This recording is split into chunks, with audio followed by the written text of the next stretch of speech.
Dadgummit, I did it again. I hid myself away from the world. Why would I do that? I'm the sexiest old fart on YouTube anywhere. Anyway, sorry about that. I'm not sorry. I got confidence. I'm old, I'm able bodied, and the best damn sports commentator out there in the world. But hey, I can't do it without you guys. You guys in the chat rock. Thank y'all for being here tonight. Sorry we're a few minutes late. JT's got held up. He needs to have the Mario or Luigi plunger apparently at his house, but hopefully he'll come in and tell us about his adventures in plumbing tonight. But anyway, we're live. We got a lot to get into. A lot of stuff has happened the last few days. We got an upcoming week with the college championships coming up. The college conference championships coming up. It's really funny how we're back in the SEC to Georgia and Alabama once again. We got Texas A&M, we got Ole Miss, and then let's not kid ourselves about the drama in Louisiana and Mississippi that has taken place this week as the Lane Kiffin sweepstakes have come to a close. And we can speculate on some of the coaching changes and everything else. As a Gator fan, I'm curious to see if anybody has a lot to say about John Sumrall. Yeah, so we'll see what that goes for the Gators. But let's go ahead and greet everybody in the chat tonight. How shall we do that? Of course, Snort of Poopus Q Burr came in early and often and probably is in bed already, but good to see you, Snort. Thank you for coming by. Yeah, it'll be past his bedtime. Half a good stream. Yes, we will, Snort. Thank you, Fallout Dave. Hey, the man who the University of Florida would not listen to, and I tell you, because the athletic director would not hire Sydney Sweeney for you, Fallout Dave. Doesn't matter about recruiting or anything else like that. Good to have you, Dave. And Buddy Hepburn, great to see you as always. Another great viewer of college football out on the West Coast and knows a lot of his stuff here. Good to see you. And Anna's Gameland. Hey, Anna, welcome in. Welcome in. Of course, Thursday night, Anna and I will be live again for another Get Over It, and we have a new special treat to unveil that night, and maybe some other stuff. But hey, great to see you, Anna. Thank you for being here. And hello, Deeple, Mr. Ohio chat. Yeah, the Ohio State University, Deeple. And hey, what's up? This is what Chewy. Thank you. Thank you so much, dude. It is so great to see that. This is why I like Tuesday nights, dude. Thank you. It's awesome because you're here. And I really want to hear a lot of your thoughts about the LSU coaching situation, both on the current coach and the former coach. What drama. 2 states of the union with drama, Louisiana and Mississippi. You couldn't think of it better to represent the South. So, oh my gosh. Let's see who else is here then. Here, Sinister, good to see you too. How are you doing tonight? Legatus Legionize, welcome in. Great to see you. Great to see you too. And let's see where to follow Dave. Hey, Dave it's okay. You can get twice the price of admission refunds. No, that doesn't work that way. You can pay me twice, Dave. Then you say the Gators need Coach Sweeney. They couldn't play worse, and at least we'd have one. Yeah, you have at least one bright spot on the field. That's for sure. And I do think that you would definitely see an edge in recruiting. But let's see. Jess, hello, Jess. How are you tonight? Good to see you. Hopefully work is treating you well. So let's see. Chewy said, by the way, I had to see an Aaron Torres video. I actually have just started coming around to his videos. I'm not sure what to think yet, but I'm seeing more of his stuff and starting to watch more of it. I have watched a lot of Matt Be Great, but Aaron Torres is starting to pop up in my feeds. But not about Lane Kiffin and the whole circus, but he had chime in on Players Era Tournament. It seems like you expand again for next year to 32 teams. Oh boy, they get brackets. Cannot wait till after game 2. Chewy, if you can tell me quickly what the Players Era Tournament is, because I can't remember if that's college or if that's, I think that's college, but I know we have all these preseason tournaments because I'm not yet in basketball mode. The Gators are playing again tonight. 8th game of the season. Used to tip-off really didn't start towards Thanksgiving day, and now we're starting the first part of November. But yeah, I've heard a little bit on the fringes about that tournament, and that would be interesting to see what that's about. So, Wade Nation, hey Wade, LSU will be better than the Gators. Wade, just for that, you get banned from the channel. I'm kidding. No, it's okay. Well, LSU and Florida has had a rivalry the last few years, and well, we won't be playing them very often that much in the future. But I tell you what, Wade, I don't know. I don't know. Let's see if Lane Kiffin can actually keep winning big games. He finally beat Georgia last year at Ole Miss, and this year he's winning. Well, let's see what he can do. Keep it up. But we'll get into that more. And yeah, the Beavers and Buffs will still suck. Yes, the Beavers hire an Alabama assistant coach this week, and it's they should have waited to have Jonathan Smith rehired since JT's Michigan State fired him. I know JT's happy. 10 of y'all watching. Wow, thank y'all so much. Make sure you hit the like button, subscribe on the YouTube side, follow us on the Twitch side. We are having a party Saturday night to celebrate 750 subscribers. We are at 7:53 tonight. At 7 o'clock Saturday night, we'll be playing some Fortnite with some friends. 9 o'clock, I'm going to have some people that I usually stream with on a panel, and some of my regulars I hope for to show up, and we're going to kind of have a squirrel stream on a Saturday night and knock the doors off the house. We will have bonfires, burning couches in the street, and mass hysteria, cat and dog living together. Speaking of that, here comes JT Kirk. Hey, JT. Hello, hail. Hey, what an intro to come in about burning couches and dogs and cats living together. Yeah. I know. Dig on Michigan State, as always. We only burn couches every once in a while, okay? Hey, Small Time Republic. We're going to talk about that too a little bit right there. That's interesting to see. But hey, good to see you tonight, Small Time Republic. So, oh no, Sinister has the flu. Oh man.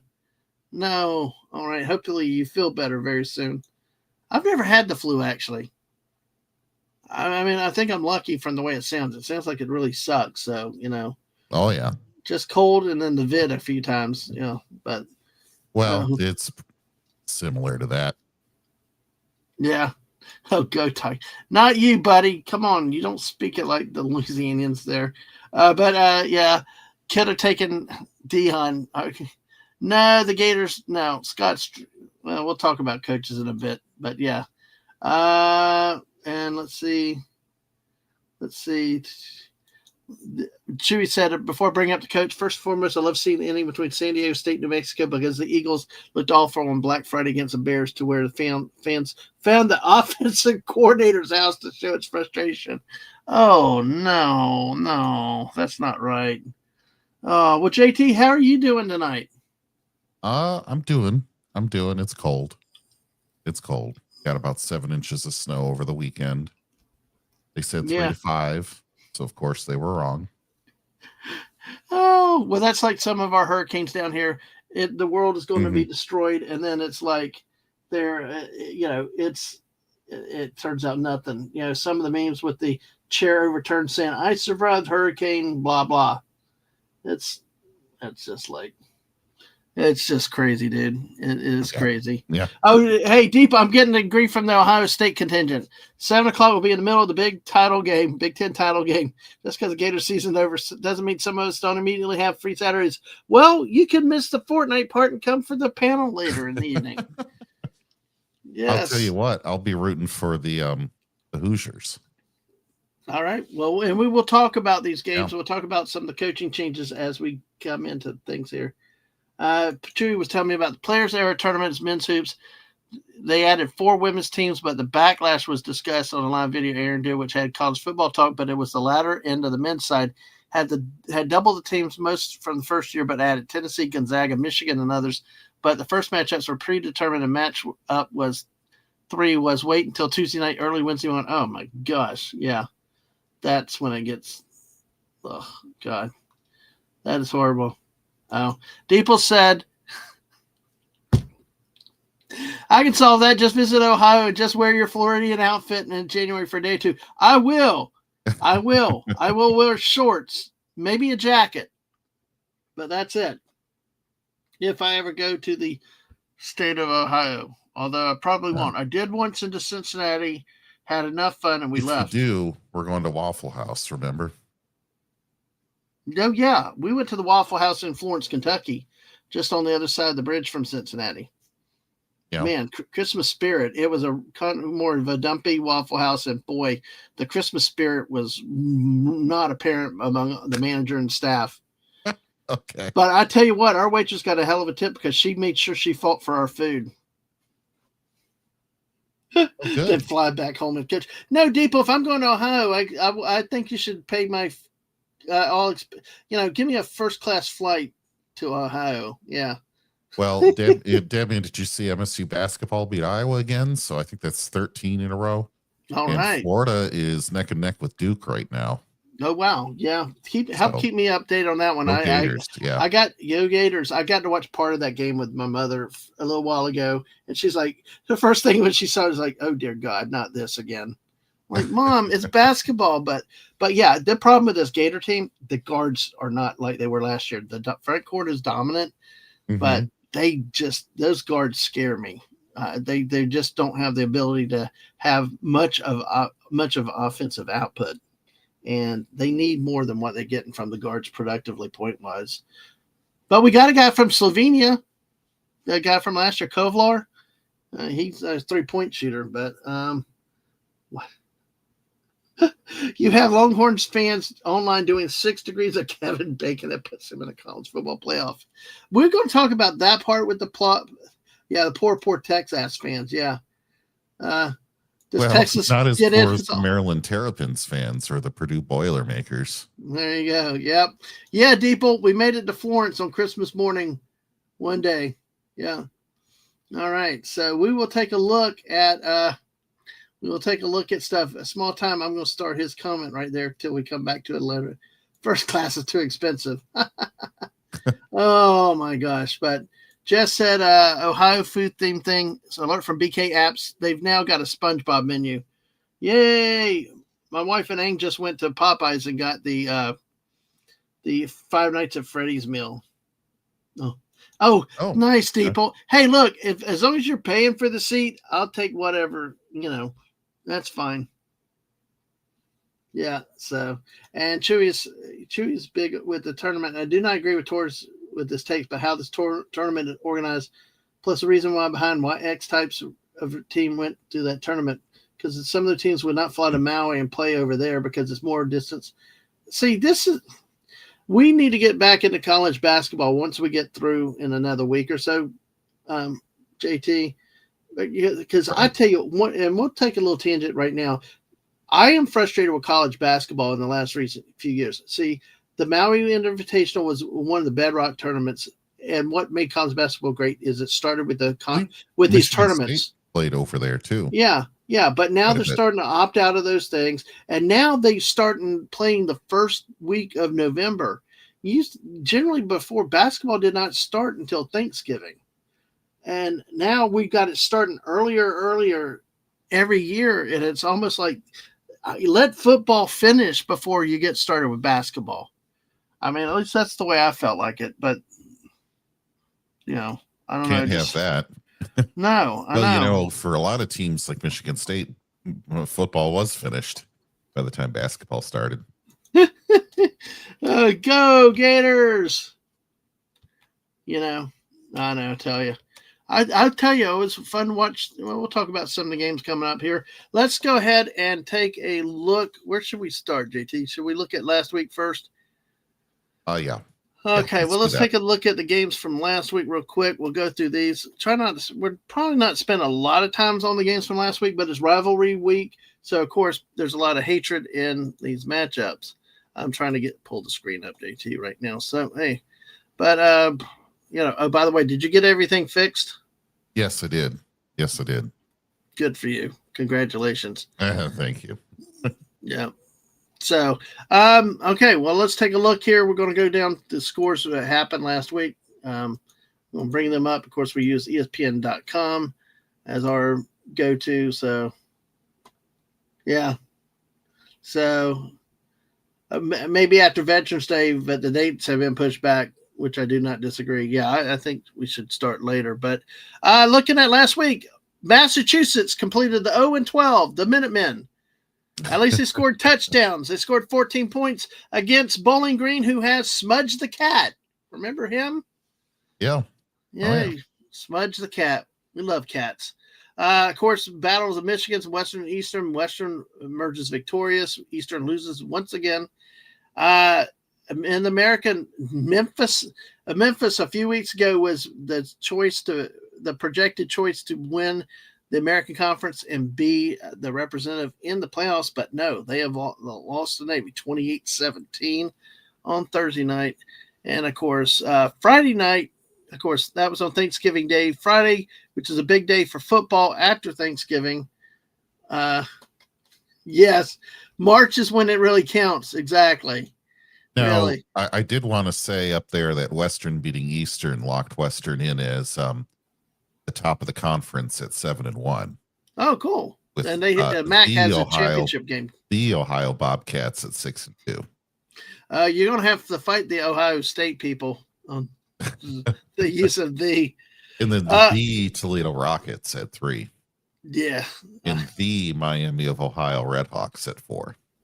On. And the Akron Zips at 6. Oh, man. And the Kent State Golden Flashes at 8.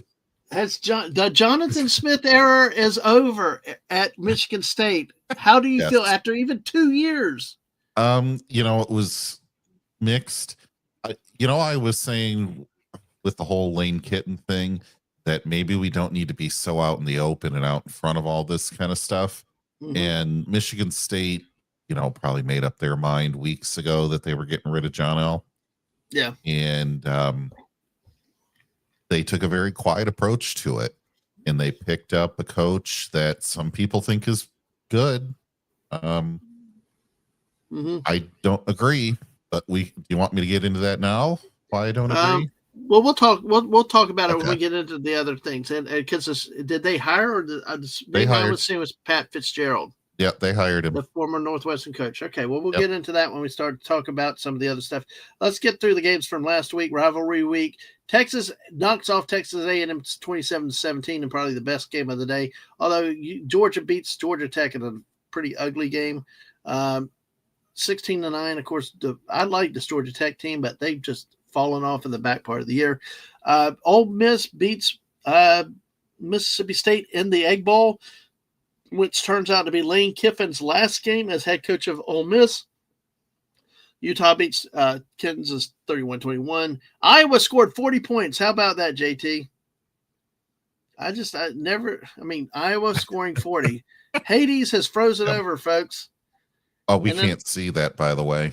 Oh, it's not big enough? Okay. It's not down far enough. Oh.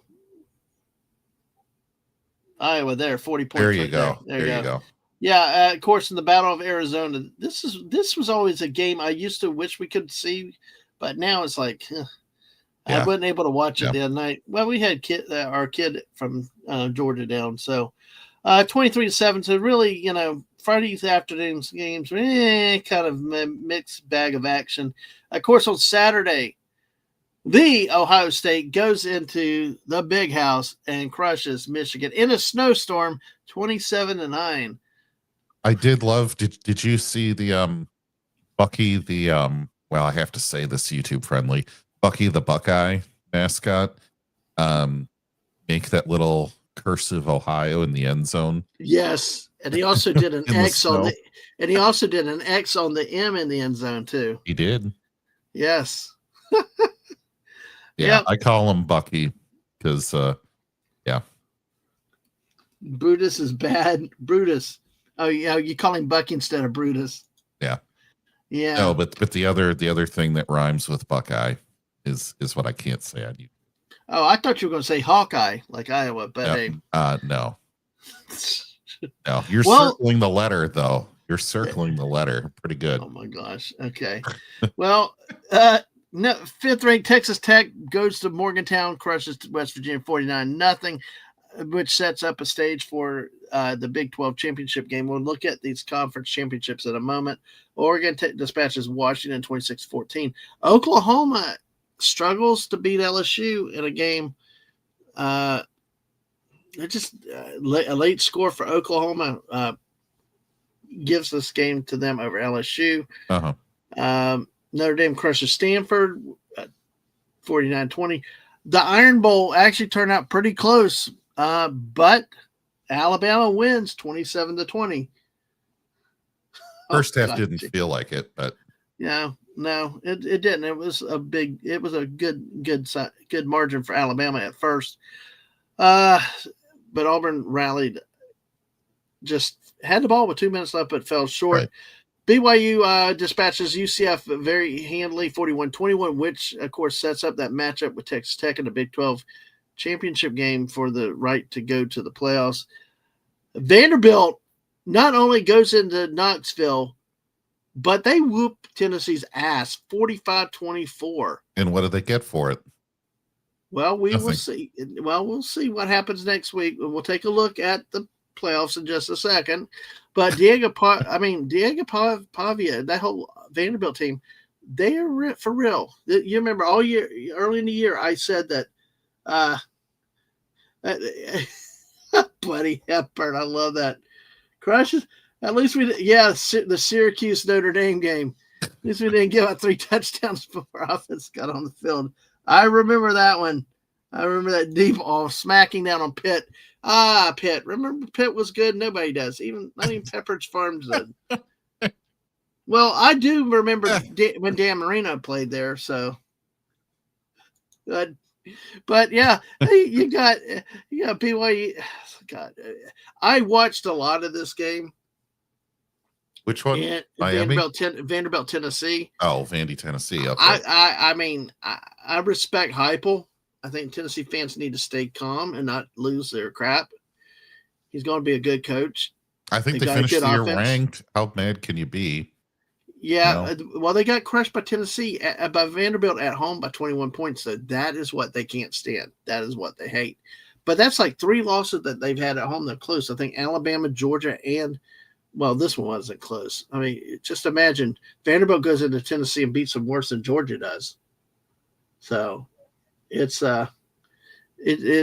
this game was fun to watch if you were not a Tennessee fan, because it was Vanderbilt did what I wish the Gators had done, but the Gators were not capable of doing.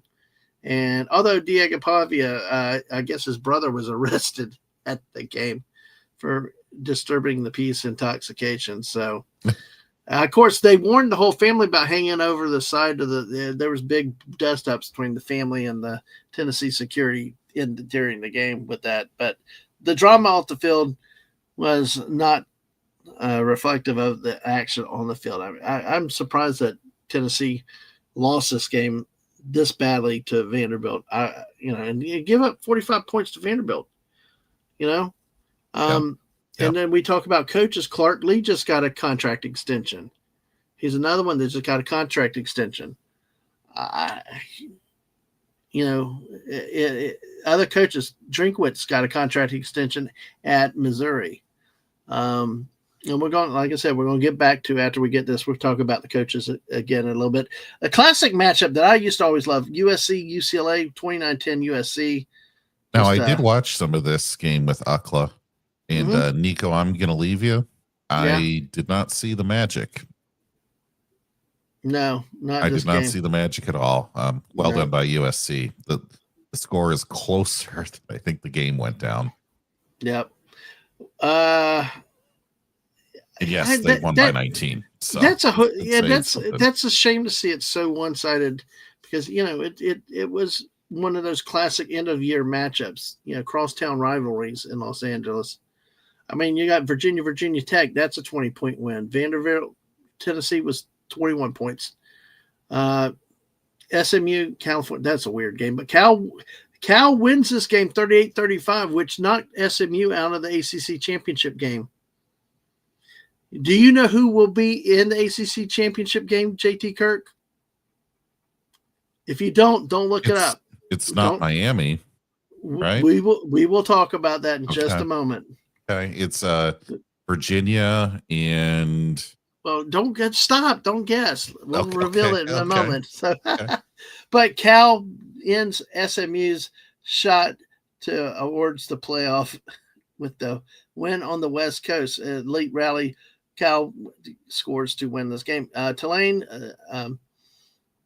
the Gators' new coach is coming from Tulane, but he will get to coach out the rest of the season.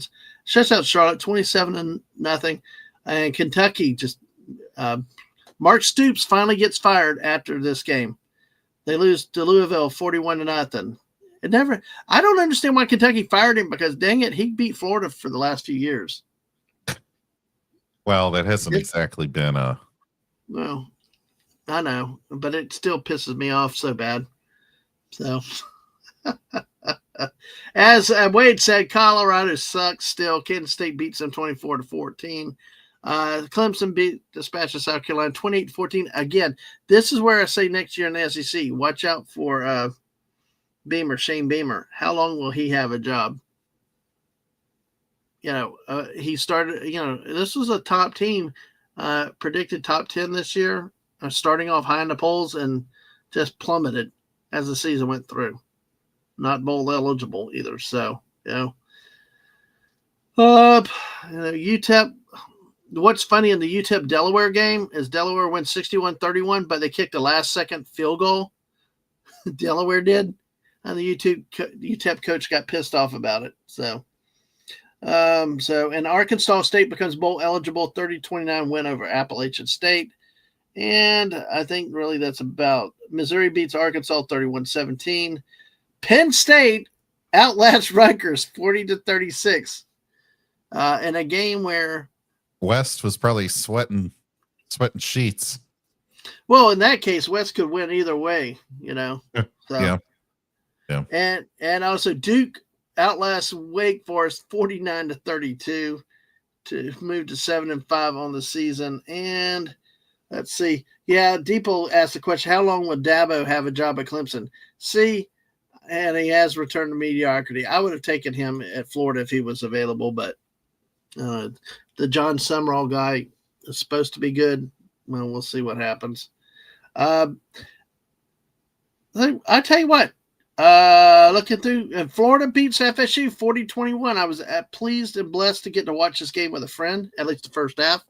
And it was an awesome first half together, and had some fun, and it meant a lot. And then to watch the second half, Florida pulls away. Florida focused on running the game. Jane Ball ran for like 238 yards in this game, 38 carries. Second most rushing yards in a game as a Gator running back, and the most ever for the Gators against FSU in a game. Oregon State completes a miserable season, losing to Washington State 32-8. I wish they'd rehired Jonathan, your Jonathan Smith guy, because that would have been. Yes, Fallout Dave. FSU is that bad. Yeah. Although they beat Alabama week 1, everybody was ready. It's funny how everybody was ready to write off Alabama, run the coach out of town, and just be gone with it. But how it changes. Let's see. And Bill Belichick completes a bad season, losing 42-19. Don't skip it. Which one? Oh, go back up. Maryland. Oh, I'm sorry. Yes. Michigan State, the Sparties. I'm not used to them winning. They actually won the first conference game of the year. Yeah, Michigan State wins the first conference game of the year over Maryland, 38-28. JT, what do you think about this game? Well, at least they didn't embarrass themselves further at Ford Field, a neutral site. Oh, was this a neutral site game? It was. I don't even want to know the crowd number because it was low. Well, weren't they about to play this game with a blizzard coming in? The blizzard was happening during the game, which also didn't help, which just means they're going to use that as an excuse for the next time they want to do that. Oh gosh, wow, that is too funny. All right, well that completes, that actually puts them above Maryland in the Big Ten standings. That's They are good. no Yeah. longer last place or second to last above Purdue. They are now third last. Hey, at least they're not bottom of the barrel, Snort Poopas would say. Dave says, LOL, but he has a granddaughter. I mean, girlfriend. Hey. Oh, my gosh. So that completes the week that was. Let's go ahead and take a look at this week's championship games, and then we will come back to the coaching searches and the playoffs. So let's go ahead and take a look at what is coming up. Of course, you got the Friday night games of a bunch of North Texas and Tulane. I mean, everybody projects Tulane to be in the playoffs, but I guess the winner of this game would go. It's slated for ABC at 8 o'clock. Dan Mullen is who I wish they would have brought Dan Mullen back to Gainesville. I really liked him. Small Time Republic said something earlier, and I'm going to come back to one of his comments earlier. UNLV at Boise State, 8 o'clock on Fox. I mean, these games used to never be shown on network TV like that. Of course, Troy and James Madison, a game a lot of people are watching. A lot of people think that James Madison stand up to Vandy. No, I know, but it's the automatic. It's all the automatic slotting. So let's see. Okay, I've got 3-star chats. Small Time and Chewy. I hope you're still here, Small Time, because I want to touch on these as we get to looking at the conference championship games. Okay, so that's Friday night. Saturday, I feel for our friend Sam, out there, and like that game, BYU and Texas Tech starts at 10 o'clock in the Mountain Time Zone. It's ridiculous. I mean, Big 12 is a good conference, and they're slated for the earliest start time, 12 o'clock. Yeah, but you figure they're not waking up early to get drunk before the game, so they can do that, right? Right? Yeah, but what about the people in Texas, Don't they have the right to sleep in? They could be in a dry county. Stop it, JT. It's Texas. It's bootlegging. Duke's a hazard, but in this game, JT, what do you think with this game? See, I've seen more of BYU play this year than Texas Tech. Texas Tech won the first matchup 29-7. This could be one of the most exciting games of the year, I think. I really want BYU to win this, not because I don't like Texas Tech, but I feel like after all the derogatory things said about them all year and how hard the team has fought against all these opponents all year, that 11 is too low for them. Get Notre Dame out of there and put a real team like this in. But, I just fear if they lose, that's going to kick them out. See, they'll get somebody less deserving like Texas in there. I feel that either one of these teams, if they lose it, they're out. If all that we've been seeing is the Big Ten and the SEC will get so many in. And then, of course, you got your little gift to the Power Five, which I don't mind. The Group of Five. I don't mind that per se, but there's so many Big Ten and SEC teams, and how do they determine it? Because I tell you, Vanderbilt should be in there ahead of some of these others in the SEC, but we'll look at that in a bit. What's disappointing about this matchup is I believe that the loser believe that the loser will be left out. And both of these teams deserve to be. They're in a solid, reputable Power 4 conference. They're not the ACC. They play good football in the Big 12. I wish Woopa Troopa was here. He's a big proponent of the Big 12, and the loser goes home or gets to the toilet bowl. It's a meaningless game. Both these teams deserve to be in the playoffs, but they're only going to get, the realistic situation is they're only going to get one berth in this conference. But I will say, I think BYU will win the rematch. It's not usually the odds go in the rematch in the season. The team that lost the first game wins the second game. So, all right. Well, we agree on that too. We'll start Chewy's thing here. Well, there is a conference championship game. Sorry, we can't ban the state of Ohio. We can't nuke it either yet. Here, we got Deeple here. We have to evacuate him. Plus, also, Deeple's offered me to come up to Ohio. courtesy of his. But I'll have to ride the middle seat with a kid next to me. There is a conference champion game. Miami Yeah. of the Ohio, or maybe it's the Miami of Ohio. I don't. I'm sorry, JT. I'm lost on the Ohio against the world. Okay, I can take care of my own lodging. Just don't put me in Toledo. Okay, Cincinnati I can handle. It's close to Kentucky. I can escape. We can go to the art museum in Toledo or the zoo, although the zoo's probably closed. JT, I'm coming to your house if I'm that close to the state line. Yeah, true.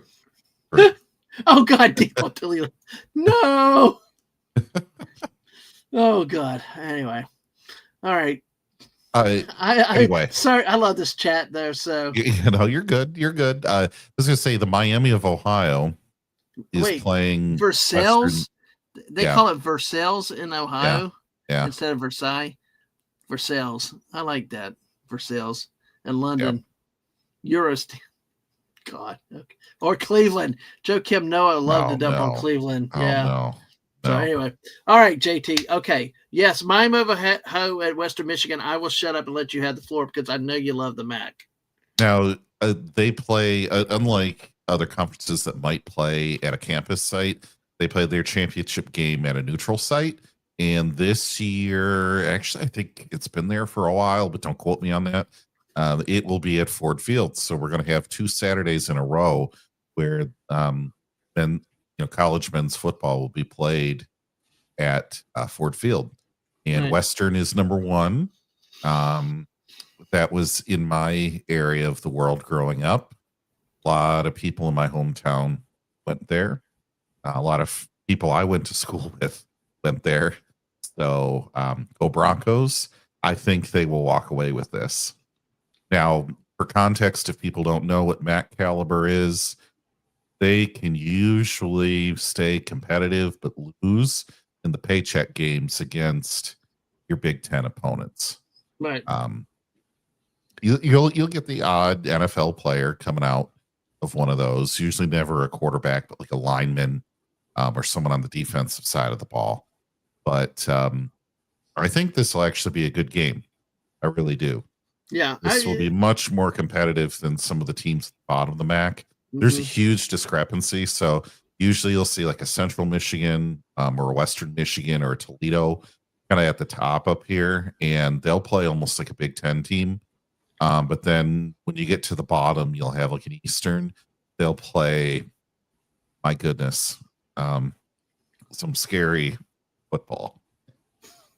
Well, I will tell you though, good. That's why they call it MACtion, because it is good football. When you get the better teams in the MAC, it can be some high scoring, some really good football to watch.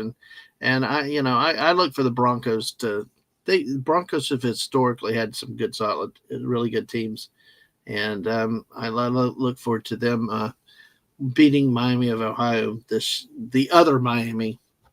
Yes. So what the heck? What happened in the chat? Know. What happened? There's some Cleveland, geographical things. Cleveland, you can visit the Factory of Sadness. What the hell? Oh, and I can't even fly to Ohio without going to Detroit first. Oh, dear God, JT. Yeah, I don't see how that's true. You just get off. You fly into Detroit. You get off at 275, take that south to 75, and you find your way right into Toledo. No. Deeple said they make fun of the rednecks of hillbillies there, and Deeple's the safest place in Detroit. So, oh man, Ford Field, it might be. Yeah, it might be. JT, stop. Okay, you guys are rocking out there, Anna, Deeple, JT. Oh, y'all are, gosh, we did determine though that the closest Waffle House to JT is in Toledo. Yes. Yeah. But if it's still open, who knows? I don't think you're going to drive through Detroit to get to Waffle House in Toledo, though. All right, Brent, let's get to the Southeastern Conference. We've got the Georgia Bulldogs and Alabama Crimson Tide, who once again, these two teams appear in this damn game. We had Ole Miss with 1 loss, A&M with 1 loss, and conference loss. and yet we went up with Georgia and Alabama. How? I mean, how? You want me to look at the standings real quick? No. It's just like, how do we end up? Because we end up with this game. I mean, once again, Georgia plays Alabama. They play like twice a year now between the national championship games and that conference championship. They could play 3 game. times, Yeah. There's potential for that. Yeah, the playoffs. Yeah, after all of this, and all we thought that the SEC was going to be different this year. No. This is what is what you end up with. Oh, well, man. I tell you what, I see with this game going, I see Alabama beating Georgia, I think, solidly. I don't think Georgia's offense is there. I think Bobo's play calling is just not very good. But I think Georgia's offensive talent is hamstrung. Gunnar Stockton is a good kid. He's a good story if you listen to it, if you know about his story. But he doesn't throw over incredibly well. And Georgia's 16 points against Georgia Tech. They've struggled a lot to score some points. Alabama, though, I mean, with Ty Simpson, is seeming to roll at the right time. Yeah, they did drop a game, recently, but still, it's a neutral site game in Atlanta. I look for Alabama to win this game fairly easily. Maybe, I want to say easily, maybe 10 points, 10, 13 points, not a nail biter. Out of the 4 7-1 teams, I would rather see Ole Miss play Georgia, I think, right at the top of this one, not Alabama. No Bucky's in Toledo. True. Visit Ohio North Hicksville. Yeah. Oh my gosh. $49 for well, yes, we shall see. Let's go ahead since Depot saw that game in Versailles. Okay. 49. We're going to skip the Big Ten for now. I mean, did you say who you thought would win the SEC game? Who I think will win? Yeah, probably Alabama. I gotcha. And I know it pains you to say that. It does. But yes, $49 for Duke at Virginia. Yes, you heard it right. Courtesy of SMU's loss at California last week, the 7-5 Duke Blue Devils are going to the ACC championship game against Virginia, which means, which I've been griping about for weeks, why they kept plugging Miami in there when Miami could not make the ACC championship game. You have the possibility of a Duke at 7-5 being the only representative from the ACC in the playoffs this year. Maybe they should take away the ACC's automatic bid. They should do it. I want people to they win. should just put Notre Dame in the ACC, and then they'd have a real conference. Yeah. And then you would have they'd win the conference every year. One team in the ACC. Yeah, they win it every year, and then you could free up a slot for an at-large team. But I'm going for Puke over Virginia, and they can win it. This team has got some good, has had some good offensive performances. They can score points. The win against Clemson earlier this year was subject to controversy, but I did not agree with the controversy. It was late in the game. Duke was driving, and they called Clemson for a pass interference. Duke subsequently scored a touchdown, got the 2 points to win. But if the Clemson fans and everybody were griping that Duke got pushed off, the Duke receiver pushed off, should have been called for offensive pass interference, but they conveniently ignored that the Clemson defensive back was holding all the way to the field. Yeah. Yeah, man. 1 second left remaining in the game. Florida Gators 66. Duke Devils 67. Florida timeout, 1 second left with a defensive rebound. So that would be Florida possession. Well, like we talked about earlier, it's how you play in March. And the fact is this team has played Duke to a 1-point game on the road. It's okay. We got our natty last year. I know the guard play is not the same this year. But yeah, the Duke won that game, and a lot of controversy with Clemson and that pass interference call going on the road, going to play for the Virginia Cavaliers in Charlotte, North Carolina. I'm going for Puke in this one. Virginia has a better offense this year. They've actually can score some points. They're ranked 17th. This is not your normal boring Virginia team that can't score more than 10 points. But I think Duke has shown the ability to rack up lots of points in certain games and to win when they're not expected to. So I'll take Duke in an upset on this one. What do you think? Oh boy.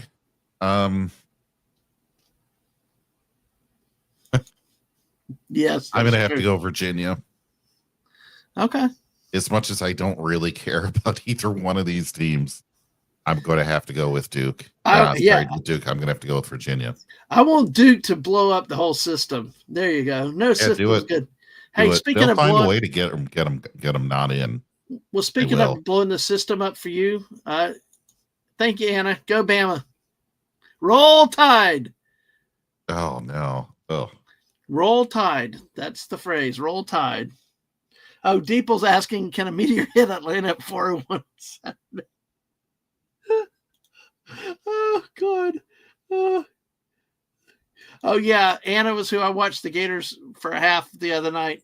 And she kept saying, what is this, rugby? Actual football? Yeah. It was a faster version of rugby. It was so great. It was a lot of fun. So, Dadman, why doesn't the Pac-12 have a conference champion game? Because it's really both Pac-2. 1-1. Yeah, they did play for the championship Saturday, and Washington State won 32-8. Oh, Buddy Hepburn, yeah, roll them Tide Pods. It sucks. I feel dirty. I feel violated. I hated saying that. I only did it because JT doesn't like Bama, and to teach Anna the whole Tide. I do. I mean, I don't like it. Although I will say it's really convenient when they have a roll of toilet paper and a Tide box up on it, on a big broomstick. Oh yeah, Roll Tide. Yeah. Yeah, that's pretty cool. They got some good things. Yes, rugby, actual football. That was. It is kind of like rugby in a way, but you're tackling, and it's like you hit and tackle versus. I guess you're not allowed to really tackle per se in rugby, but. Hey, I owe you a rugby match. I would like to learn more about rugby. I know, I do. All right, we've delayed it. We made Deeple wait. The number 2 team in the nation, the Indiana Hoosiers at the Ohio State Buckeyes out of Columbus, Ohio, Lucas Oil Stadium, Indianapolis, Indiana at 8 p.m. on Fox. JT, how do you see these two teams matching up this year? Hard to say.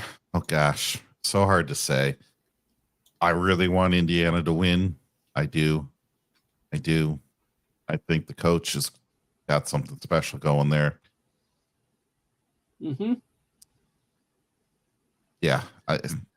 Thing is, when a 1 plays a 2, how much does it really hurt the loser, especially if you lose by 3 points? Yeah, because I tell you what, with this one, the way it usually works out, neither team will fall, and they'll still be slotted 1 and 2 in the playoff seedings. Yeah. Mm-hmm. Now, I think if Indiana loses, people will expect that. If Ohio State loses, there will be a lot of quote unquote questions on a 4-letter network.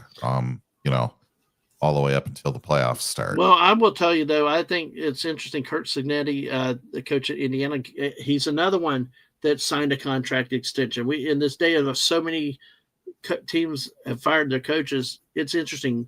Vanderbilt, Missouri, and Indiana are 3 of the biggest schools that have retained their coach.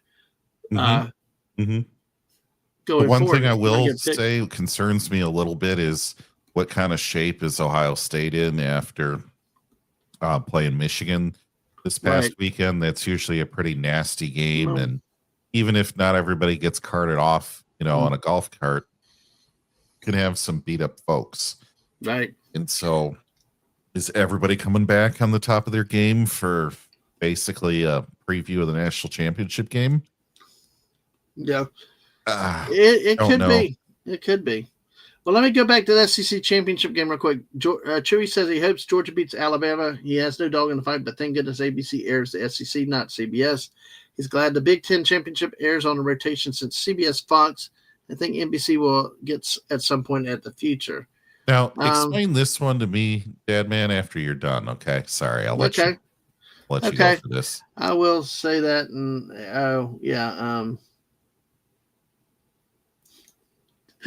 Mark, I have a hate boner against Ohio State May for the playoffs. JT Kirk. I don't. Is Mark May still around? I have not. I don't know. But I don't watch ESPN much anymore. Explain the rotation. I think what I'm not getting is this game is Georgia at Alabama. It's just a misnomer. It's just the ESPN. It's a versus. It's all neutral site. Because it's in Atlanta. Yeah, but I think not a home game. That's not a home game for. But see, I believe Alabama may be the 1 seed, considered the home team. Like Texas Tech is the 1 seed, so they'd be the top seed. So they're the home team, and Ohio State's the highest seed in the Big Ten.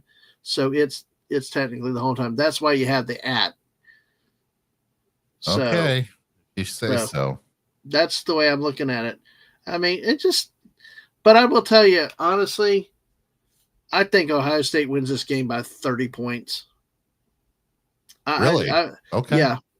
Indiana just until, and I know Indiana beat a legitimate team or two this year, but they put away Purdue 56-3. As much as I hate the Ohio State University, you have to respect what they do on the football field. And until they get beat, you got to respect it. And every time they get challenged, they kick somebody's ass. Look what they did to Tennessee last year. Just as a butt whipping, ass stomping. And so many times in this game, the upstart thinks they come in and have a chance, and they just get blown out from the beginning. And I think I look for the Big Ten championship game to be fairly easy. To put it out there, there's only 2 games that have even been close this year, and one was for Indiana, and that was at Iowa.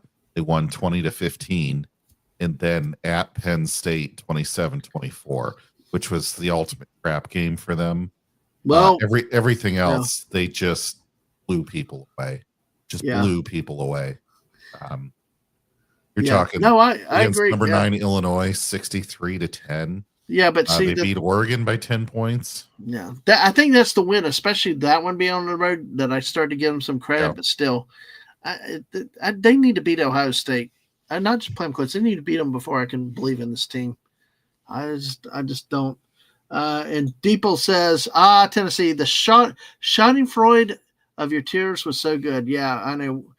God, I wanted Rocky Top to go up there and win, and boy, that was an embarrassment. And hey, Sam, hello to the BYU contingent. Hello, how are you today? We have both taken BYU to win this game this week, we hope. Of course, unfortunately for you, the game starts at 10 o'clock your time. But we are making plans to watch the game this weekend, hopefully. And woohoo, cheer BYU on to a win, hopefully. All right, since my Gators are gone, I will cheer for BYU all the way out. But like I said, we'll take a look at the playoff situation. And Chewy, folks, if y'all want to understand what he was talking about the rotation between networks, he has a comment in here in the chat. Let us do this real quick. Let me get back to some of these starred comments. Small Time, I wish Small Time was still here. This is about the CFP, so let me hold that one for now. Chewy said, by the way, out of all the conference championship games, oh boy, the ACC championship game is going to be a hard watch. Yep, it's at 9. Heck, Troy James Madison will be a better game than the ACC championship game. We're seeing 8 o'clock, but still, it's still at night. Yeah. See, this is what ticks me off, Why the Hades do they not put ACC at 12 freaking noon? Right. Why not put the Big 12 at 8 o'clock at night? Right. It's the same network. Why do the people at West have to play? Loads of people are going to watch that ACC game. No, they're not. Over the other one. No, actually, I think the SEC at 4 is normal because they'd always been 3:30 on CBS. So you could make the case for them at night.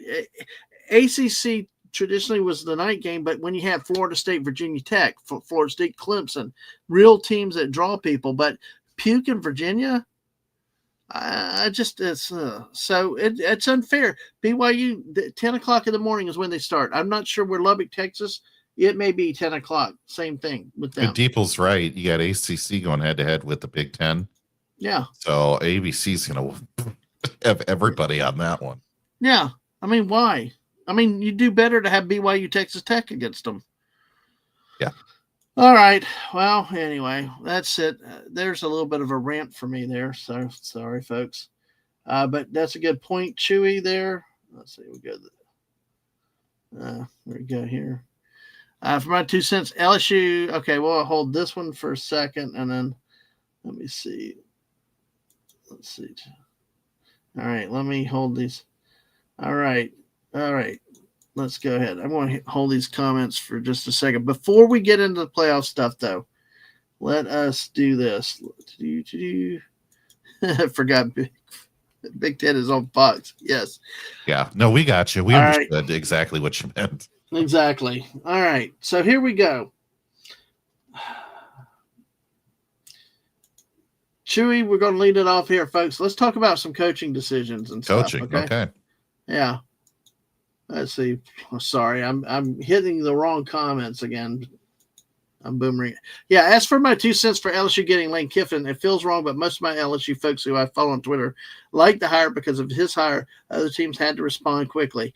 Though at the end of the day, this shows how the flaw of the calendar of college football, because you have National Signing Day tomorrow. Portal window opens after New Year's Day. Who knows if changes will be made? That's a bigger issue that we can talk about another time down the road with all the recruiting and everything and coaches moving places and stuff. But what's your thought on LSU getting Lane Kiffin? Because I know there's riots in Mississippi. You heard me last week. I thought they were in third place to get him. I thought number 1 was Florida. Number 2, he was going to stay put. Number 3 was LSU. And number 4 was somebody we didn't seriously consider, but we had a top 4, and I forget the 4th. Yeah. I don't like this decision. I don't like the move. It doesn't feel right. It feels wrong. It's exactly how Joe put it. When I heard that news, I was like, LSU, that does not feel right for all of this. The timing thing is another discussion. To me, Florida was the best pick, or staying put. Those two to me seem like the best way to go. LSU seems like they're chasing something that I don't think it's going to work as well for them as they want. And it's like, if you're in a gambling situation and you put a big bet on something and you lose and you want to make your money back, so you double down with more, try to win. That's kind of what this feels like. And was he picked? I'd like to know their decision making behind closed doors. Well, I really would. Yeah, Deeple heard the $25 million in NIL. That made them the winner. Well, one thing that I heard, there's a movement to fire Scott Strickland as the athletic director at the University of Florida. The only coach that I saw with a winning record is Todd Golden, the basketball coach now. I mean, all the other hires have been abysmal failures, and even the baseball team has gone into mediocrity. They had the interim head coach who was replacing the longtime coach because of an event last year. He left and went to Tennessee. So a rival in the conference. So you've got that situation. Florida's not in the best situation internally. They still don't have a full-time president, and there's question about the decision-making ability of the athletic director. I mean, the fans have been on him for years and stuff. Right. And see, Chewy said, did you see the video? I think I retweeted it.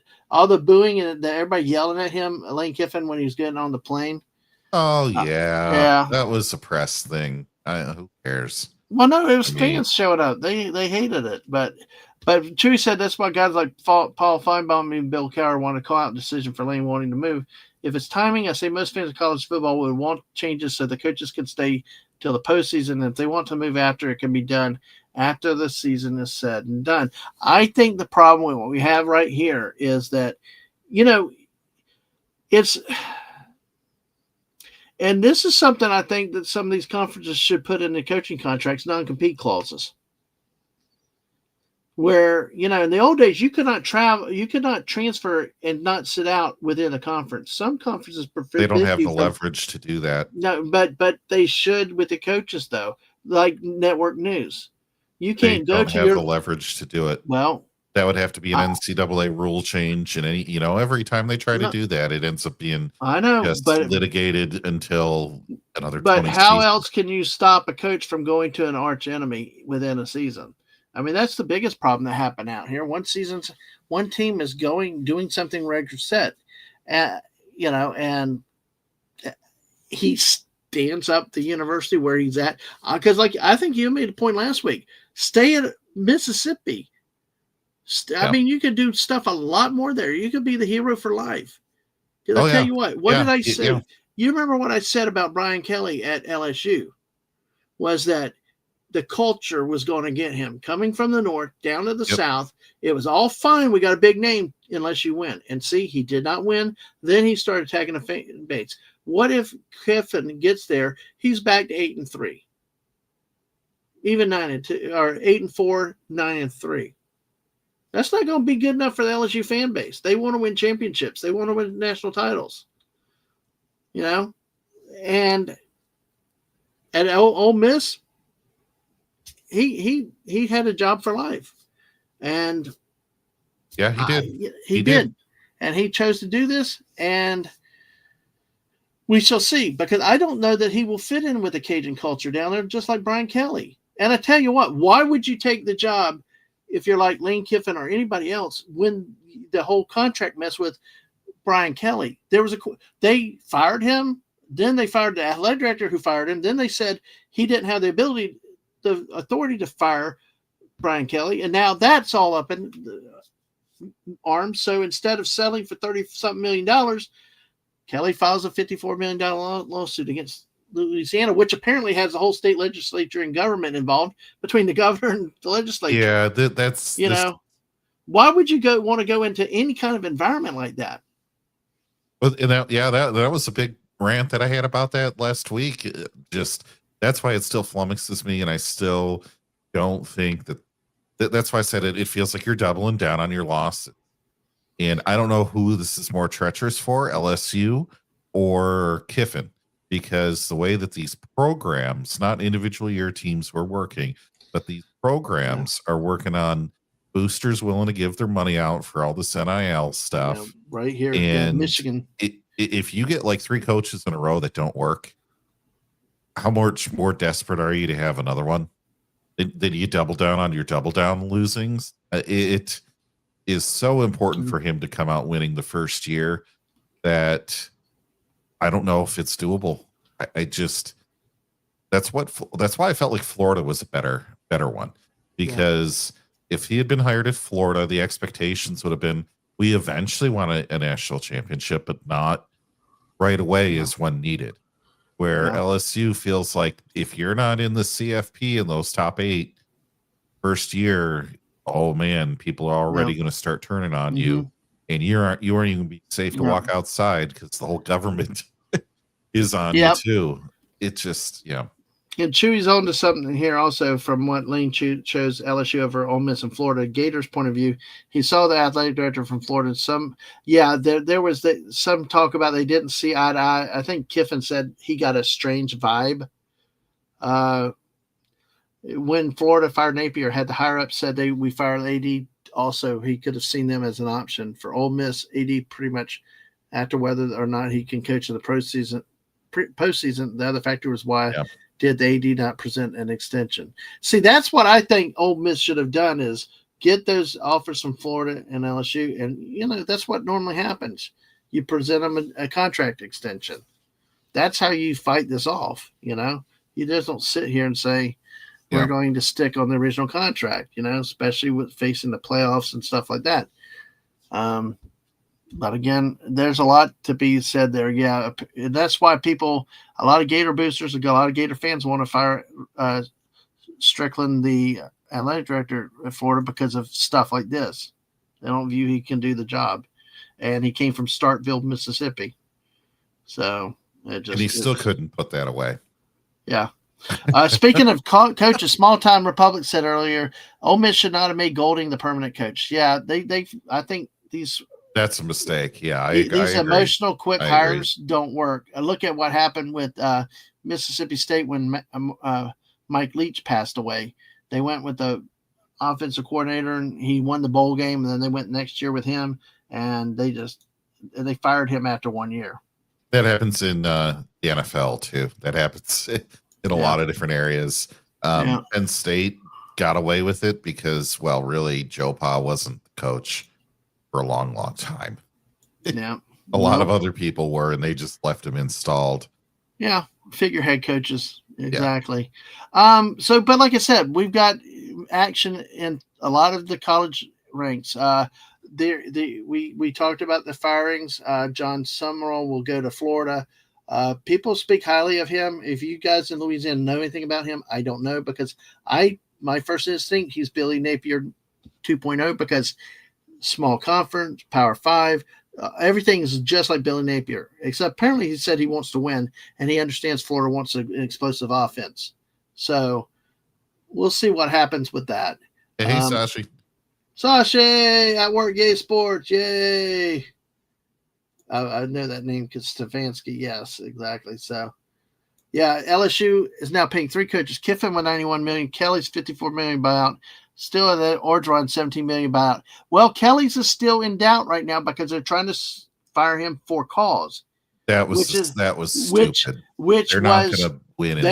They claim that the original athletic director had no ability reason. Did not have the authority to fire him, but yeah, the guy didn't show up for work for 2 weeks. How do you damn attorneys get involved? This is what happens. They might get a Pyrrhic victory and end up having to settle with him for like 51 or something. But see, the thing is why not pay him off at 30-something million that he was willing to take less, do it, and be done with it. But these guys come in, it had to be personal or something else.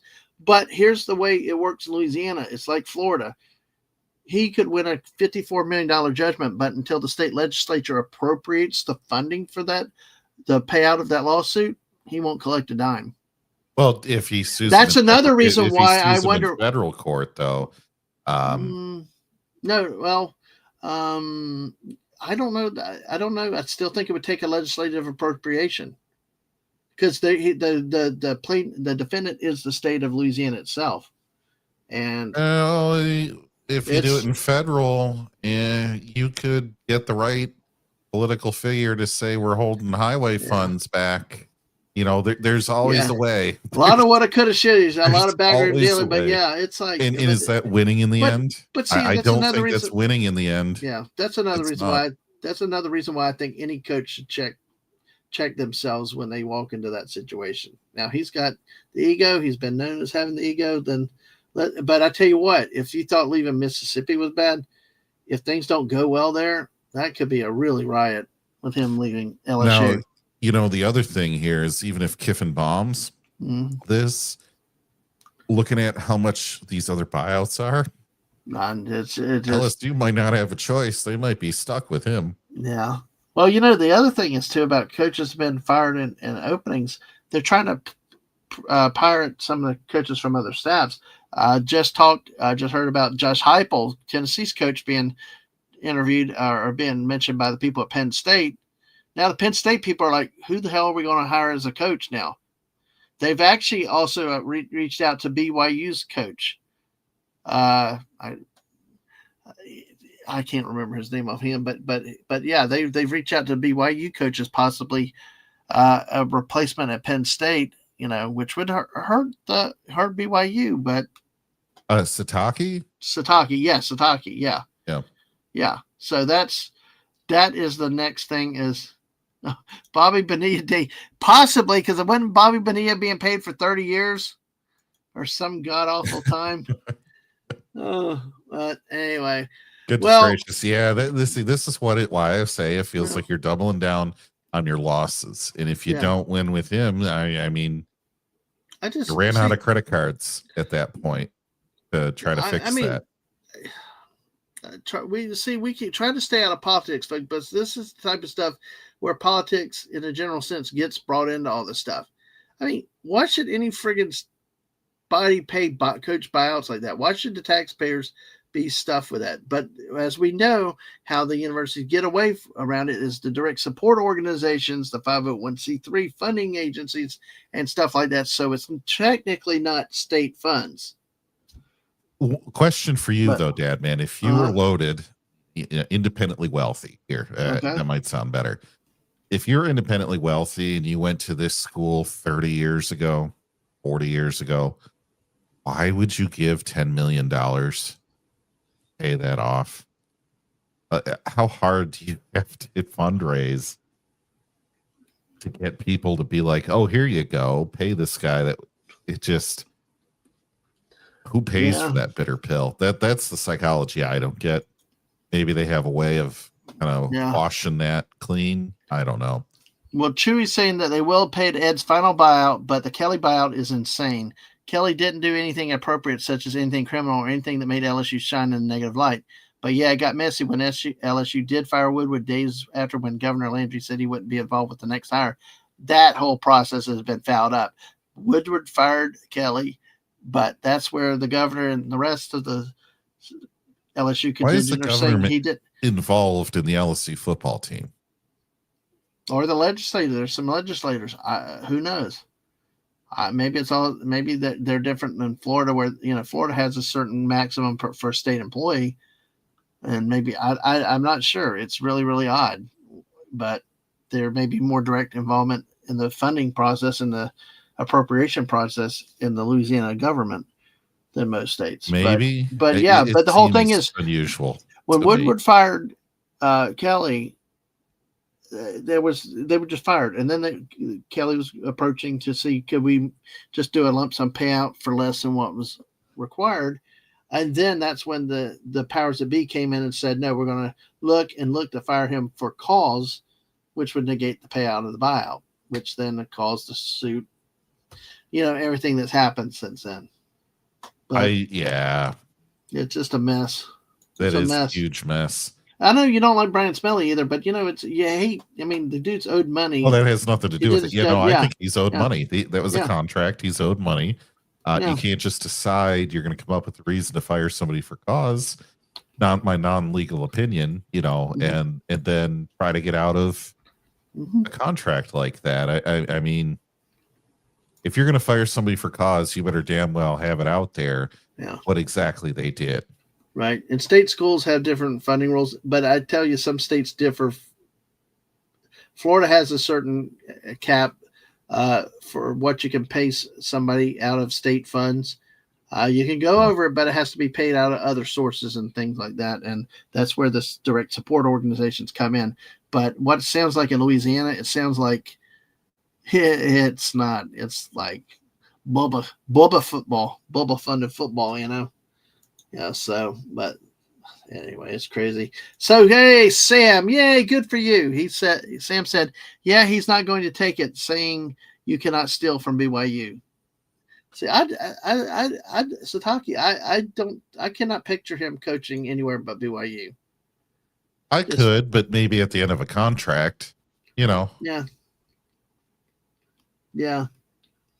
Chewy said that Landry is probably either alum or something, but had Landry not said it out loud, the Kelly buyout would not be as complicated. When he says LSU higher-ups and boosters could have called Scott face-to-face and fired him before Landry says that when he had that presser. Yeah, that's why you watch what you say and be slow to speak. Guess you never know what happens. Mm-hmm. So those are the things with the coaching. Is there any other coaching moves that you've heard? I know Jonathan Smith was fired at Michigan State. I wish he would have been rehired at Oregon State, but Oregon State hires a wide receivers coach from Alabama. So this whole thing, for folks that don't know, Michigan State, I think it was the day after the game on Saturday, so it was this Sunday. Basically was out there in the wild saying Pat Fitzgerald is hired at Michigan State.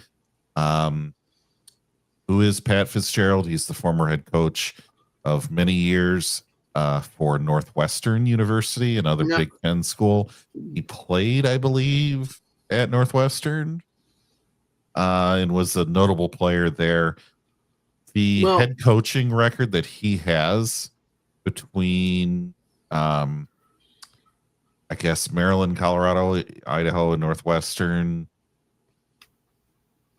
mhm. 110 and 101, Well, and in 5-5 in bowl games. wasn't he? So yeah, I was Wasn't going to there get to some that. cloud? I was Okay, going to go get to ahead. that. So I don't like this hire, not because he's a barely over 500 coach. And granted, Northwestern's a tough school to win at in the Big Ten. He was terminated by the administration at Northwestern, and I'll be very careful how I say it, Dad man. Mhm. Allegedly, there was not allegedly, there was a hazing scandal, an entire investigation. The things that happened in the locker room, I will not say on YouTube. Do not look them up in a public library or shared computer. Yes, it is that bad what was described by certain people. And the allegations against him was that he knew and sanctioned what was going on, and he vehemently denied it. So Mhm. he was terminated in 2023 from the school, and then they recently reached a settlement where Northwestern basically was kind of forced to say he's a great guy, and they can't pin anything on him. And he got I believe he got a whole raft of money off of that Probably too. so after stuff like that. So Yeah. was he guilty or not guilty? Well, there was a settlement. So You I don't think know both and you don't speculate. That's the thing. exactly. It's what it is. Does it feel great? No, it doesn't. And why doesn't it feel great? Well, there's also this pattern where there was a whole thing with a certain doctor at Michigan State years ago in the U.S. Olympic team and all this stuff. I won't go into that, but Mark D'Antonio kind of felt some heat on that, that maybe he was complicit in some things. None of that was ever proven, but it certainly soured the end of his term at the school, along with him kind of checking out the last couple seasons. But again, nothing was ever proven on Mark D'Antonio, so don't construe it that he was guilty of anything. But there was a lot swirling around him when he left. Then you get Mel Tucker that came in, fired for cause. Within 2 years, it was a really quick one. Yeah. Some harassment against No. a woman that was not his wife, and in an alleged affair, and all this other stuff that further brings conduct questions into view. Well, I know. Then you hire Oregon State's guy, who had a clean image. Well, at all. He had a clean image. Yeah. And I feel like that's why they hired him. I just can't believe he didn't do better there, though. I really think he tied his horse to the wrong wagon with Childs as that quarterback. I didn't like him when I saw him play at Oregon State. The offense was changing in Oregon State, and if that's the same offense he took over there, it's like it wasn't the offense Jonathan Smith ran when he was playing and winning games for the Beavers. So now you're bringing in the third of your last four coaches with some kind of but the thing is, against, it seems to be a track record for how they have. You don't like that. Now, are all these guys innocent? Innocent until proven guilty. Yes. Legally, I cannot say that they're all guilty of everything. Right. And I don't want to. They could. There's a chance that all three of them could be all innocent. No. There's a chance all three of them could all be guilty too. Exactly. The point is, the image and the feel on this is bad, and it's a distraction from wanting to just have fun with your sport. You're like, oh no, not again. Let's not have something else happen again. Exactly. Yeah. Exactly. And so, is this what we're going to be known for? I can't imagine. What surprised me is that Penn State is still without a head coach. Because I would have thought that job would have been filled before Michigan State or anything else. Penn State has their I know they got the history, Similar situation that but the they thing don't is, want to touch yeah, but anymore. James Franklin actually improved and cleaned up the program. But I mean, the fact that nobody wants that job, Yeah. I mean, it's like it's amazing seeing coaches turn down some of these jobs. Well, let's go ahead and take a look at what's left of the Sure. playoff system. Let's take a look and see the 12-team bracket that was released tonight. 2 spots are up for grabs. One, the ACC winner, and the other is probably the American Conference winner. We take a look at it here. We got here. And let me see about making it a little bit larger. All right. So there we go. Well, that made it too large. Sorry about that, folks. There you go. All right. That's going to be here. He said? Yeah, something like that. Well, the first round on campus games, and Small Town Republic had actually talked about this earlier. Alabama leapfrogging Notre Dame tonight. They're now in CFP unless they get blown out Saturday. See, Alabama has moved up to the 9th spot while Notre Dame is down at the 10th spot. But as you know, Alabama fell because of Texas Tech's winning. They've got them as the Big 12 conference championship champion. Well, wait, this no, yeah. This would be the ACC champion. The 11th seed would be the ACC champion, and then the American Conference champion would be, or the Group of 5 school would be at the 12th spot. Going on there to play Oregon, Alabama, Oklahoma. Oh God, this match again, and then ACC going to get sacrificed at Ole Miss. Notre Dame and Texas A&M, a rematch of first game of the season, I think, and then except the sites are different. They'll be playing in College Station. Of course, in the quarterfinals, all have these will be in existing bowl games where Ohio State is the first 1 seed overall, Indiana's 2, Georgia 3, and Texas Tech will be the 4th seed. As we see, here's the big question. Here's the big question. Where does BYU fit in? Where does Vanderbilt fit in? Screw Oklahoma. Screw Notre Dame. And I'm sorry. If you're fans with them, good for you and support your teams. But God, when is Vanderbilt ever going to get back in? And they played a good schedule. They've beaten some good teams. When are they going to get in? And BYU, there is no reason why the Big 12 does not have 2 teams in this. Why? And I'm an SEC homer. I am. 1, 2, 3, 4, 5, at least 5 SEC teams right there. Why? I mean, I'm a defender of the conference. I think it's the best conference. I think it's bigger than the Big Ten because the Big Ten is only really one team, The Ohio State University. But I don't think this is good for college football.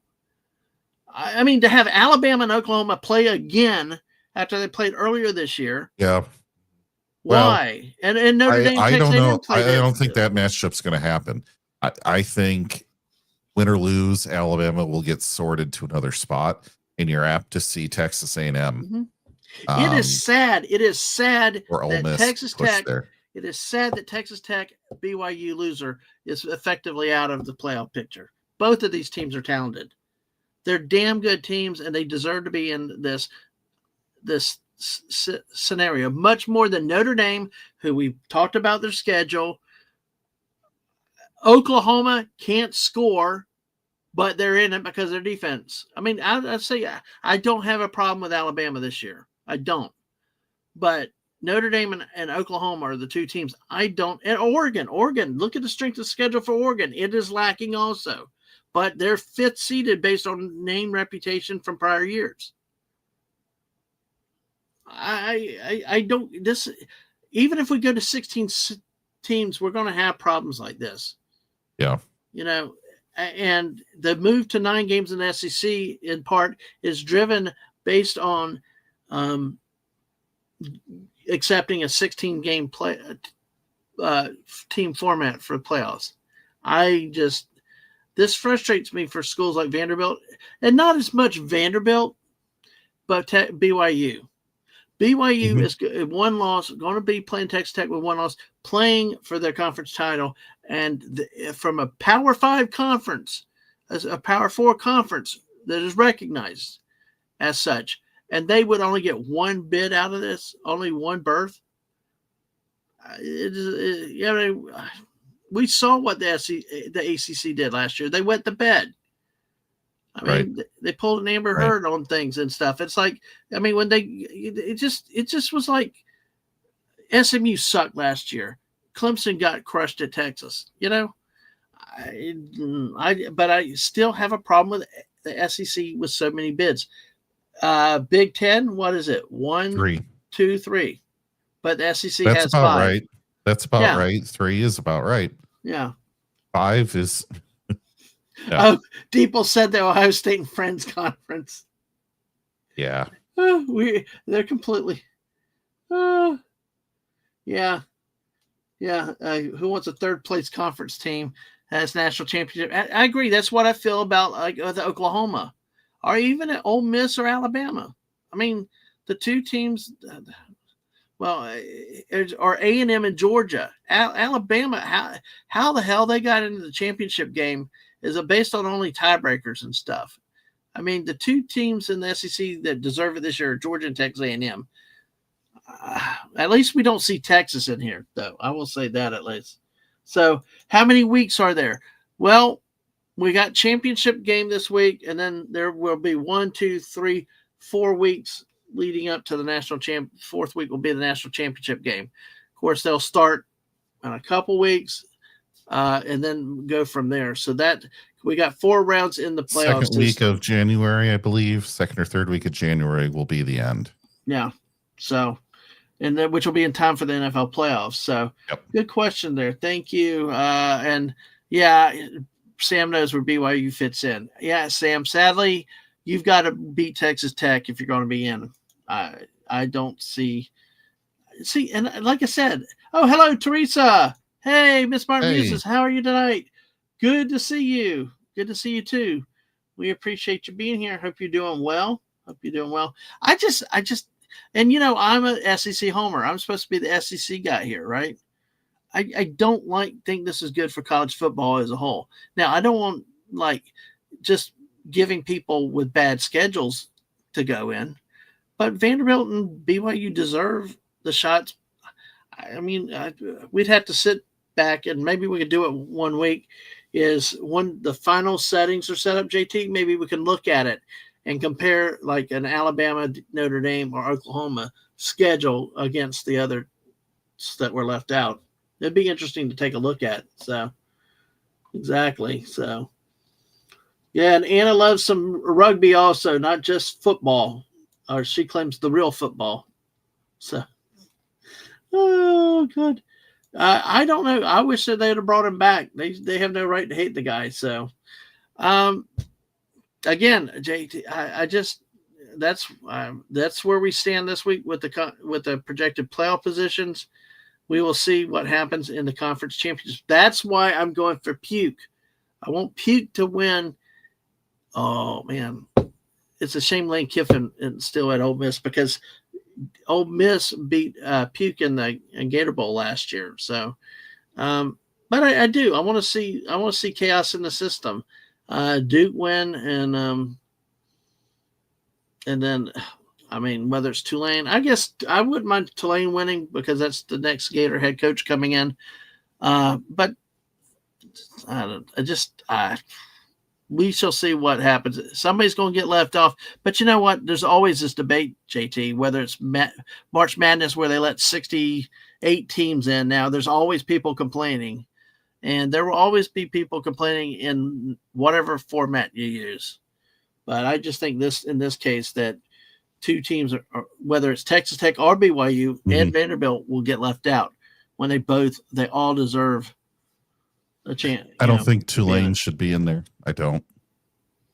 But it's that Power 5. It's that Group of 5 conference. Is there such a thing as a Power 5 conference? Well, not Power 5. It's Group of 5. It's one like the American or one of the other conferences that are not considered the Power 4. And if they get in the top 25 and they're the highest ranked, then they can get that. So Deeple is right. College. It goes to Anna's question about the weeks. Deeple is right. When I grew up, I loved my college football, but it ended January 1st, and that's when they should end. Period. They destroy the bowl games and everything else. College football The national champion should be decided on January 1st. And all they keep doing is pushing it back, enrollment, student athletes, because they're going into the spring term in most schools, or winter term at their quarters. And yeah, it is. And now we see with the coaching decisions and stuff, the national signing days, all this other stuff. Yeah. Yeah. And exactly the same problem with the NCAA tournament ending in mid-April now for the championship. And stop having the game on Monday nights. Yes. At 9:00. Some people have to go to bed. But anyway, well, let me take a look. Yeah, we look down on this one here, and we'll go ahead and wrap up in a second. Okay, let me see. Give me a second. I need to take this down. I want to see how they have it rated, but I want to make sure nothing pops up, Let's see. Man, 5 SEC teams. Do they still have Texas in the mix? Yeah. Could we just not? I know. Well, apparently Miami is still the committee's highest ranked ACC team, but they wouldn't be the conference champion. And Texas has 3 losses. Get out of here. I know. Just get out. Get over it, Texas. Hey, Texas, get over it. Join us Thursday night. Anna and I will be talking about get over it. Maybe that might be get over it, Texas, this week, I mean, shoot, Michigan has 3 losses and they lost to the number 1 team. So, that should move them up, and they should be number 12. I see, how much more corrupt do we want to get here? Here's the thing, Texas. You should have never lost to Florida. Yep. Should have never lost to Florida, even if it was on the road. No, don't sit here and whine and stuff and all that stuff. You had your shot. You messed it up. And so be it, So so folks, if you got any other thoughts, what do you think about the playoff scenarios? What are your thoughts? I know some people are very unhappy. I know, like I said, it's a shame. Texas Tech, and I forget Texas really is the people that have the biggest complaints really are BYU and Texas Tech and Vanderbilt. In all seriousness, they have the most to complain about, But anyway, all right. Well, we'll go ahead and wrap up now. JT, what you got coming up these days? What are you? Tomorrow evening, I'll be hanging out with Dave C. doing Batman Begins, and hoping to have some good fun with comics with him tomorrow night. So I know we'll be a little bit after your show, 9 p.m. Oh my God! Sorry, Jess ready me. Tell my coworker my amateur. She laughed. Sorry. And then Friday I'll be on with Mark D with a C, late night Fortnite, I think 11:30.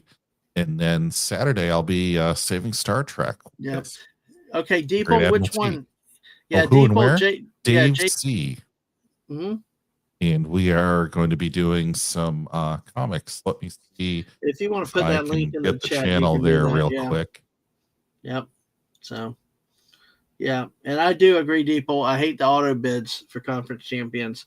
I mean, I can understand it to some degree, but it's the thing is, though, is I've never been a fan of limiting conference participation. Like if you get 6 from 8 from the SEC, that's the way it should be. But I don't know. When Vanderbilt gets bypassed by Oklahoma, I have a problem with that. I mean, yeah. Mm-hmm. Or BYU gets passed by Oklahoma. I've seen BYU play. It's a good team, Oklahoma's not. Yeah, and I tell you, Sam has not threatened or bribed me to say that. I legitimately like BYU. They're fun to watch. So, all right. Well, JT, thank you. I'm going to try to see if I can open something real quick so I can pitch a few things here. But let's see. I do not have it yet. Well, let's see. Let me get a couple things ready here. This, folks, okay, tomorrow night is scheduled a show, Go West Dad Man, but we are not going to have it due to some circumstances. We're not going to be able to have that show with West. I may do a Fortnite stream. I may not. So what I do tomorrow night, or I may take the night off. I don't know yet, but there will be no scheduled stream tomorrow night. You don't say that. You enjoyed American football. Yeah, you do. We enjoy rugby. Yes, we'll. I tell you what. Also, attending a game, it's like hockey. If you go watch it in person, it is so much better. But yes, you will. You will. I tell you what. We could make you enjoy American football, and I'll tell you why. We watch it with Sam and her family. It's what a fun experience. BYU's awesome. We don't have to bribe anyone to love us. By the way, I might see about doing a Cosme Watch thing of Army Navy one day. We shall see. And then everybody can come together over football. I know. Y'all do real football. I will say real football is not soccer. It's rugby. I love rugby. So. Yeah, but they touch the football with their hands all the time. But that's okay. They still pound they pound the crap out of each other.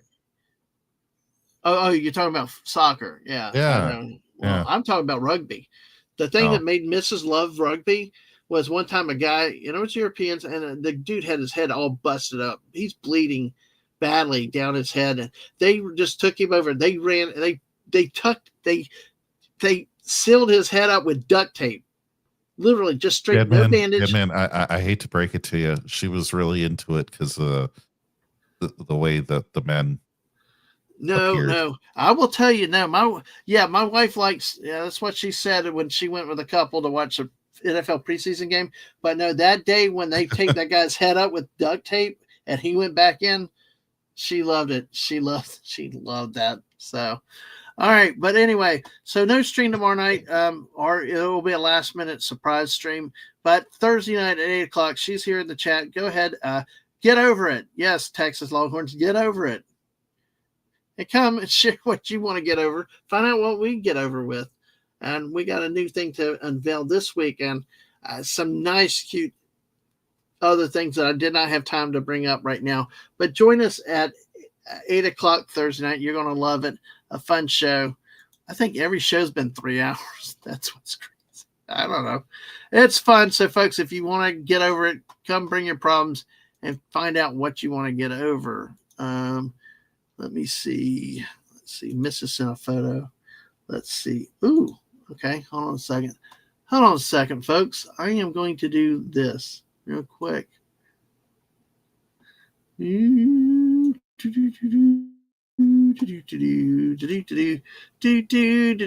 I doing USC fight song? Don't know. I love USC. Yeah. Well, Saturday night. Come early, come often. I finally stuck 750 and it stayed. We're at 753. So you will want to be here for this celebration. At 7:00, I'm going to start with some Fortnite with some friends and some. There are people that don't necessarily make panels. And then, of course, she called it Go Nuts with Dadman and Friends. Nice. I told her to come up with a good name. And look, Mrs. arrives again. Go Nuts with Dadman and Friends. I love Northern Utah Technical School. Okay. Where did that come from? Nuts. Oh, too funny. So join us for that. At 9:00, we'll have a panel with some friends and stuff. It'll be more like our squirrel streams. And I hope that y'all can make it and somebody, come. It'll be a lot of fun. We'll play Where in the USA, folks. If you never had fun with that one, yes, we do pick on Ohio, but we also pick on New Jersey and California and everything else with that. So Anna's then defined. Get over it. I know about football, but they do football for the win. I guess that song got it. Somebody had an article about it, how they play the same song again and again. I like the same dun dun dun dun dun dun dun dun. That's all they play. Yeah. Florida. So yeah. Yeah, there you go. And thank you, Anna. Support the channel. Yes, thank you. Thank you. And also follow JT. Dadman Walking also follow my wife. She is actually at 708 subscribers now. She's only 45 behind me, and the goal is to have her pass me. That's the goal. And it was the 2025 goal, if I remember, right? Yeah, it was 2025 goal, but she's actually very, very close now. So our friend Rambling Canuck made actually, hold on a second. Give me 1 second. I'm going to play this now because I think a lot of people may not have seen this yet. So just give me 1 second, and then we'll close up.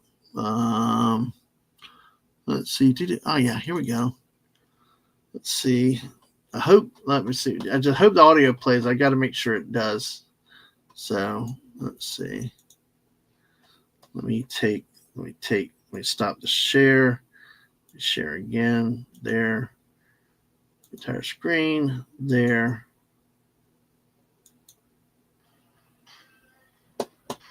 Hold on. Sorry, just blared my ears out because I didn't finish sharing the screen and it started. Just say we didn't hear anything. Yeah, no, I know. Oh, it's Sam. Yeah, Sam. Get Sam's link out there. You have a new episode dropping. Listen, this lady does a lot of good work for military veterans, families, sharing stories of veterans' stories and accounts. And definitely swing by, support her channel. And she's been streaming for years. She's one of our late night squirrelers now. Hopefully she'll be with us Saturday night. And she's also playing Fortnite now. It does JT. Uh-oh. Her and Sergeant Dad, they came in late one night, and I got blamed for keeping them both up late night. Oh, and tomorrow's episode of Veteran, I sit down and we talked about our favorite Christmas movies. That's nice. And then there's Sam's channel there. All right. So go support Sam also. Resist. Nuke it from orbit. It's the only way to be sure. All right. Now, I'm not sure which Vikings highlight that was, but you can put it in There's chat. the cleaner link as well. There's 2 links, but the second one is the cleaner one. All right. Yeah. There you go. If you can go put to the same place. But yeah, put Mrs. Link in for me if you don't mind. Real quick, folks, because this is what, let me know if you don't hear this, okay?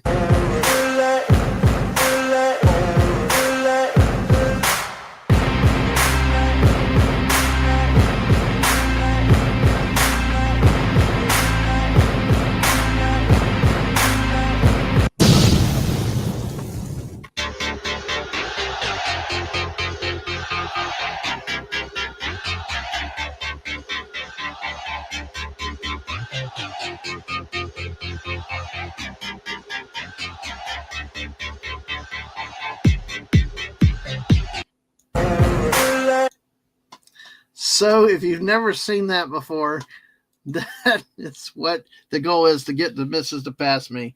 There she is. There it is. There's her link. 10 o'clock in the morning, she will be live with her daily dose of positivity. Yes, tomorrow's Wednesday, so she will be live tomorrow.